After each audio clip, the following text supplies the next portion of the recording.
Yeah. What's good? It's your boy JayThat'sMe.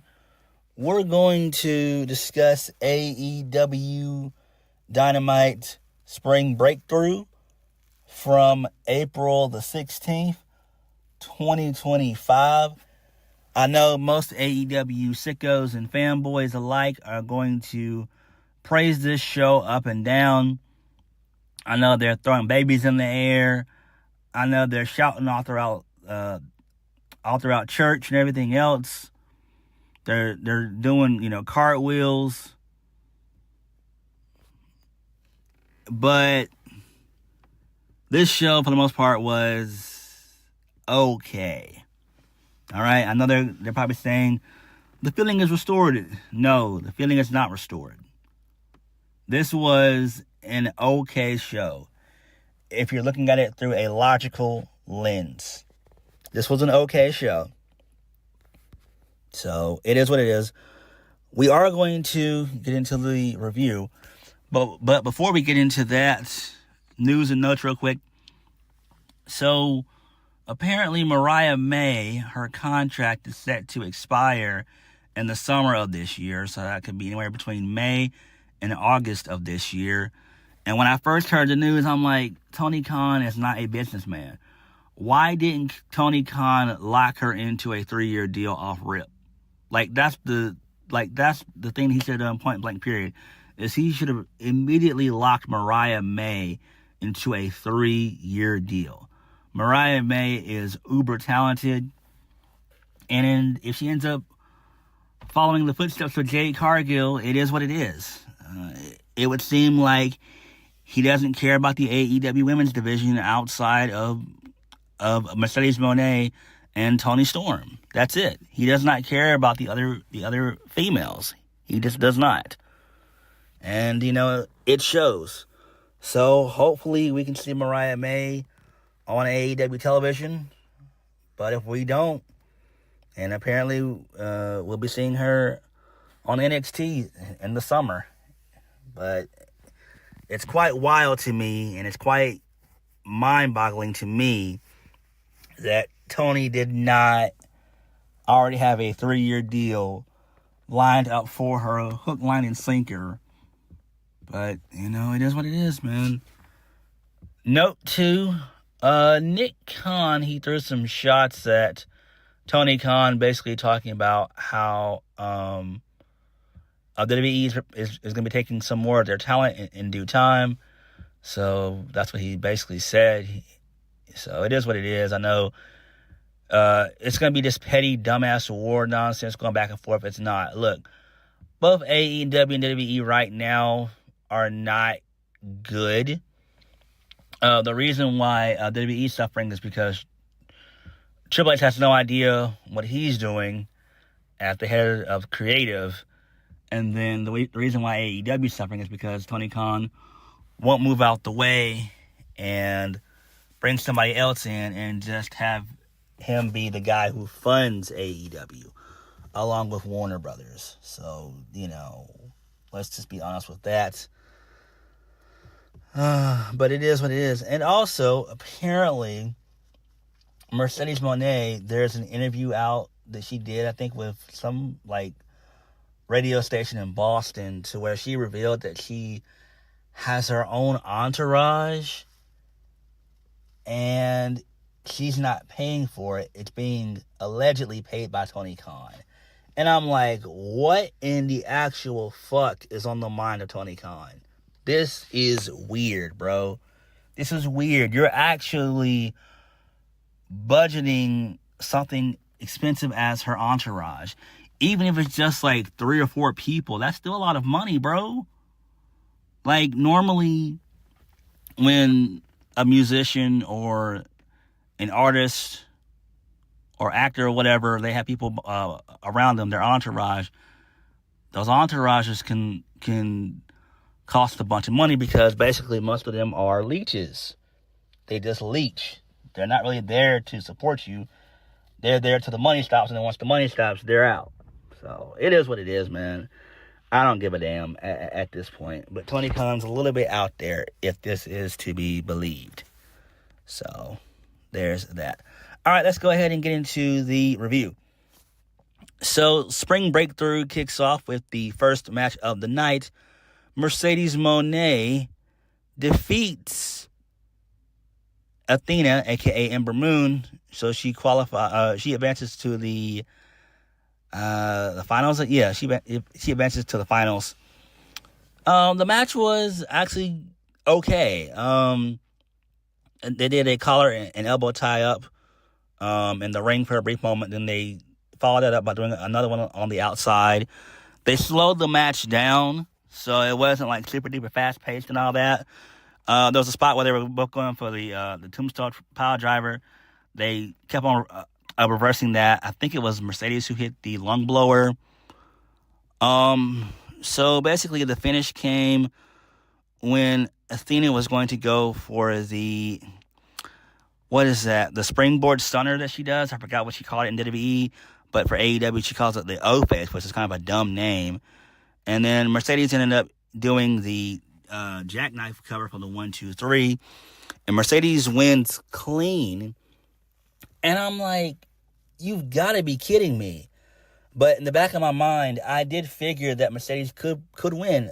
Number one, she was in her hometown, so why would she lose there? But I don't know. Does that mean that Athena goes back to Ring of Honor? Because Athena should have already been on AEW television a long time ago. It's a shame that she's been kept in Ring of Honor for like 2+ years. It's ridiculous. But there's nothing that can be done about it. She loses fair and square. And I'm guessing they're not going to continue this. I guess they're going to end up dropping it. Oh, well. I mean, because Mercedes is going to win at Double or Nothing anyway. So she's going to win the whole tournament. So we're looking at Thomas Toni Storm and Mercedes Moné at All In Texas. I mean, and that's possibly the biggest match you can do. I'm not going to knock it because, again, it's their version of WrestleMania. They have no choice. They have to do the biggest match possible. They have to. Everything else just seems like so mid. So you all should have known that in due time their paths are going to eventually cross. So it is what it is. Post-match, Toni Storm, she came out to celebrate with Mercedes Moné. She was in the balcony. And that was it. So, yeah. The match was okay. Moving on. So Hangman Adam Page is about to address facing the wild card tonight. He's interrupted. My bad. When he's interrupted by the Bucks and Okada. So Matthew and Nicholas tell Hangman that he's welcome. He's welcome for them to keep Swerve from winning the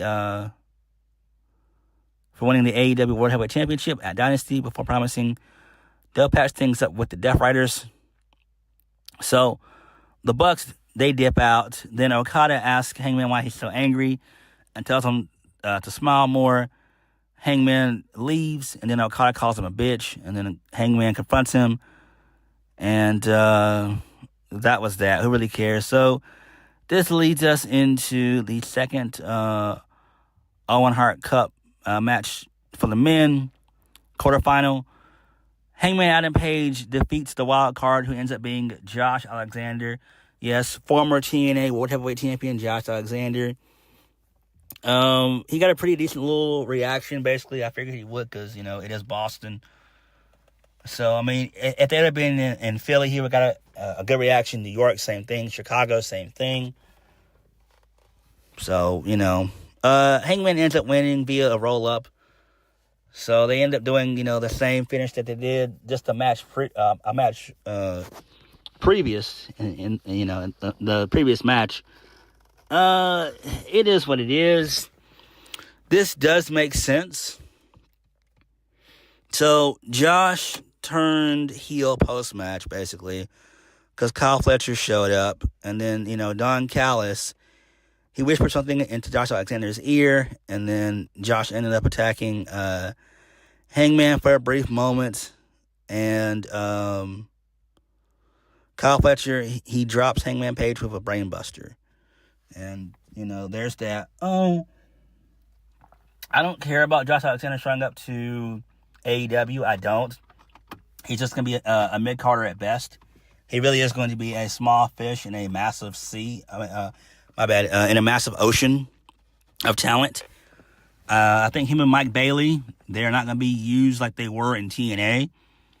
I could see both of them probably being tag champions in due time. I could also see them probably being TNT champion, Continental champion, and that's basically about it. So there's that.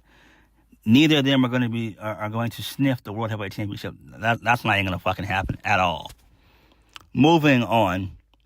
So backstage, Nick Wayne, he talks about the hierarchy of the patriarchy. Then he's cut up by Christian Cage. So Nick Wayne finally addresses why he thinks Christian Cage failed to execute the plan, saying that he couldn't bear to think about Edge becoming World Heavyweight Champion before Christian Cage did. But Christian Cage talks about what happens when you assume. He gives Nick some kudos for the fire he's been showing, saying that he got him into the New Japan's Best of the Super Juniors tournament. And then he's going to have a match on Collision on Thursday when he faces Commander for the ROH Television Championship. Okay, this makes sense. And he looks forward for Nick Wayne bringing the title home to the patriarchy. And then he slaps Nick very gently. So this is interesting here. I do like it. It's really good shit because we know that we're going to see the reunion of Christian Cage and Edge reuniting, which is going to be great. Because we know that this is going to lead to the patriarchy turning on Christian Cage at some point. And maybe that happens at Double or Nothing or something like that. I hope that it ends up happening that way. That way they could do like a massive angle for that show to where, Kip Sabian and Nick Wayne, Mama Wayne, they all turn on Christian Cage. Maybe Luchasaurus shows up and makes his return. So, that's interesting there. Moving on, speaking of Christian Cage and all that, speaking of their future opponents, FTR, they addressed why they turned on Edge, and then they beat up the 2.0 guys, Matt Menard and the other guy. I can't remember his name. It doesn't matter. So they beat them up. They leave them in a bloody mess and shit. Their Collision stuff was pretty good. I actually tuned into that for a small bit. That was pretty good stuff there. So I do like it. So FTR is getting a whole bunch of heat, and they have been apparently suspended for about a week, and they're going to be fined that too. So that's pretty good. Good shit there. Moving on, Bobby Lashley and Shelton Benjamin, they defeat the Gates of Agony. They retain the AEW Tag Team Championships to nobody's surprise. Who cares? Post-match, MJF shows up. So, MJF talks about having some talent in the back before telling MVP. Before MVP tells him to put the cards on the table. He's already pissed off the Almighty. So MJF calls out the talent to come out. And it's a bunch of sexy-ass ladies, black women, sisters. So black women, a.k.a. sisters, white women, a couple of Hispanic women, and a couple of Asian women. All of them look sexy, man. I'm like, damn. Shit. So MJF says they can have a night with these ladies, but all he needs in return is 3 thumbs up. So MVP talks to his boys. So Shelton considerably is distracted, as he says he needs more time to think about it. Or rather, he needs a little bit more time, revealing that he wants the watch that MJF has. So MJF then offers the watch in exchange for thumbs up. Shelton thinks about it for a brief moment. He even starts to give a thumbs up before Bobby Lashley gives Shelton Benjamin a mean stare down. I'm like, damn, bro. So Shelton Benjamin gives MJF a thumbs down. So MJF starts to get mad about this, but he claims that he respects the power of democracy and the people. Maybe not these people, but you know what he means. As a gesture of gratitude, he gives Shelton his watch. And then he even gives Shelton Benjamin the ladies for the night. But for Bob, he offers a word about how he's known for getting what he wants because he's MJF and he's better than you, and you know it. Okay, that's fine. This makes sense. I do like this. I'm interested in seeing where this shit goes. I'm a fan of this. I've liked all of this for a minute. So I do like the Hurt Syndicate and MJF. This is interesting. Could it be? Maybe, just maybe, this is going to lead to a Bobby Lashley MJF match, and whoever wins, like if Lashley wins, MJF has to fuck off and leave the Hurt Syndicate alone, or if MJF somehow, by an act of the creator above, defeats Bobby Lashley, maybe he gets to join the Hurt Syndicate. Maybe, I don't know. That's interesting. Maybe Cedric Alexander, maybe he shows up at Double or Nothing to cost MJF the match. So, either way you look at it, this is going to be interesting. Moving on. So, this leads us into more Hurt Syndicate stuff. We go backstage. So, the Hurt Syndicate, they discuss how they can use MJF to their advantage. MVP says the moment he gets out of line, that being MJF, they can deal with him. With that seemingly sorted, they head out of the building with the ladies beside them. Nice, good stuff there. So I do like that. Makes sense. Good shit. I wanted to burn my television down after what happened next. I was heated. I was already out of this show. Will Ospreay versus Tenosuke Takeshita. I don't even want to talk about it, bro. Will Ospreay wins. Nothing but kick flips and dives, false finishes, kickouts galore, blah, blah, blah, blah, blah, blah. Ospreay can only wrestle one style of match. He only knows how to go 1,000 miles an hour. He never slows down, doesn't sell, nothing. Ospreay wins, and he advances to the finals, basically. Moving on. So this leads us into the main event. So the Opps, Samoa Joe, Tatsuya Shibata, and Powerhouse Hobbs, they defeat the Death Riders, Jon Moxley, Claudio Castagnoli, and Wheeler Yuta. There was a bunch of run-ins that happened.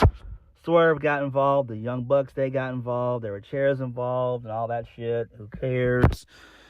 And then Samoa Joe put Moxley to sleep with the Coquina Clutch. And then the AEW locker room, they came out to celebrate with the Opps.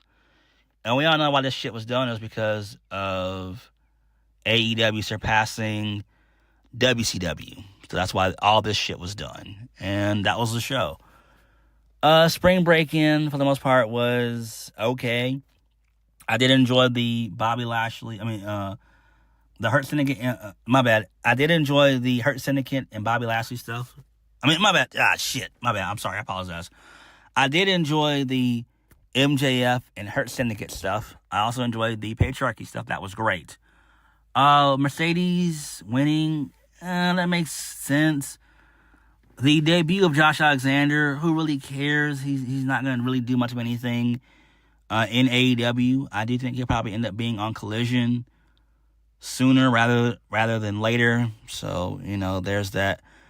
Everything else on the show, I just don't give a fuck about. The main event, who cares? I don't care about Will Ospreay and Tenosuke Takeshita. However, I am a fan of Takeshita, but Ospreay is a total bore. He is nothing more than White Ricochet times 15. So it is what it is. But what did you guys think of AEW Dynamite Spring Breakthrough? Like, comment, subscribe. Peace. And I'm not going to review Collision. Collision is going to be happening on Thursday, where WWE is going to kick off their WrestleMania weekend. TNA is going to be doing their Unbreakable pay-per-view, which is why AEW is being bumped to Thursdays, and also it's because Saturday is going to be ran by WrestleMania and NXT NXT